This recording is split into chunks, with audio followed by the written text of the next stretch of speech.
کولونائزرز تو اب یہاں موجود ہیں نہیں، نہ انگریز ہیں، نہ انگریز حکومت کر رہا ہے پاکستان پہ، تو پھر ہم کیسے کہہ سکتے ہیں اب تک کالونی؟ یا اس کو اس طرح سے کہا جا سکتا ہے کہ چونکہ انگریز تو یہاں سے چلے گیا، لیکن اگر آپ 47 میں جب پاکستان بنا اس کے فوراً بعد آپ کو پتہ ہے کہ جو پاکستان بنا وہ 1935 کے ایکٹ کے ذریعے محمد علی جناح بطور گورنر جنرل ہمارے سامنے آتے ہیں۔ محمد علی جناح جب گورنر جنرل بنے، انہوں نے اپنے عہدے کا حلف لیا، تو انہوں نے سب سے پہلے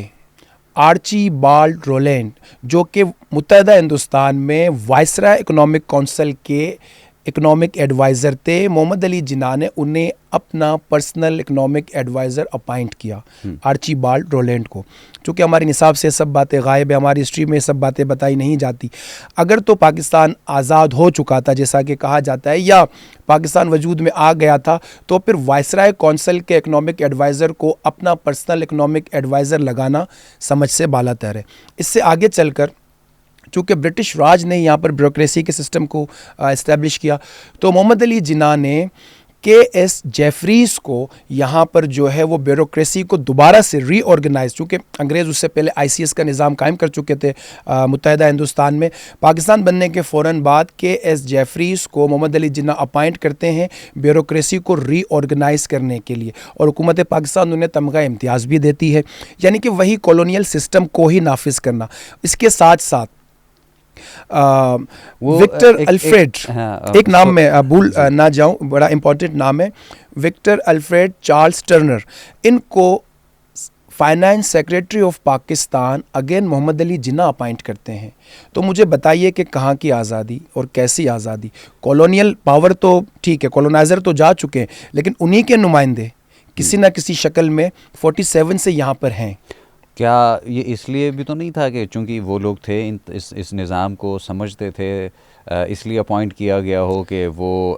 نظام کو، چاہے وہ معاشی ہو، تعلیمی ہو، یا جس پوزیشن پہ ان کو بٹھایا گیا تھا، کہ وہ آگے سمجھا سکے جو ایک نیا ملک ہے، ایک نئی جو ریاست ہے ان کو؟ دیکھیے، جو بنیادی اختلاف تھا ہمیں ان کے نظام سے ہی تھا، کیونکہ ہم برٹش کولونائزرز کو ایک قبضہ گیر قوت کے طور پر دیکھتے تھے، اور یہاں ایک وار آف انڈیپینڈنس انہی کے اگینسٹ ہوئی ہے۔ ان کی جتنی بھی پالیسیز تھی، چاہے پولیٹیکل لا، اکنامک ہوں، ایجوکیشنل لا، یہ سب کے سب 35 کروڑ ہندوستانیوں کو غلام بنا کر رکھنے کے لیے تھی۔ وہ تعلیم کے ساتھ ان کی کوئی ہمدردی نہیں تھی۔ اگر وہ 1857 میں یونیورسٹی آف کلکتہ بناتے ہیں تو صرف اس لیے کہ یہاں پر جو ایسٹ انڈیا کمپنی کے تجارتی اور کاروباری مفادات ہیں، اس کے لیے پڑھے لکھے لوگ بھی چاہیے تھے لوکل، کیونکہ وہ اگر وہاں سے لاتے تو ان کو کوسٹ بہت زیادہ ایکسپینسو وہ پڑتا تھا کوسٹ وائز۔ تو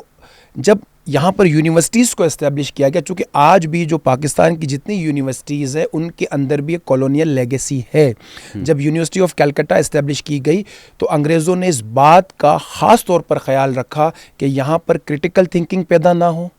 یہاں پر اکیڈمک فریڈم پیدا نہ ہو، اور یہاں فری اسپیچ پیدا نہ ہو، کیونکہ وہ جانتے تھے کہ ہم کولونائزرز ہیں، ہم قبضہ گیر ہیں، ہم نے اس ملک پر، یہاں کے وسائل پر، یہاں کی عوام پر زبردستی قبضہ کیا ہے، بزور قوت قبضہ کیا ہے۔ تو ان تعلیمی اداروں سے ایسے افراد نہیں نکلنے چاہیے جو باشعور ہوں، جو وقت کے حکمرانوں کو چیلنج کریں۔ اس لیے آج تک پاکستان کے تعلیمی اداروں سے ہمیں ایسے افراد بہت کم ملتے ہیں جو کہ کرٹیکل تھنکرز ہوں،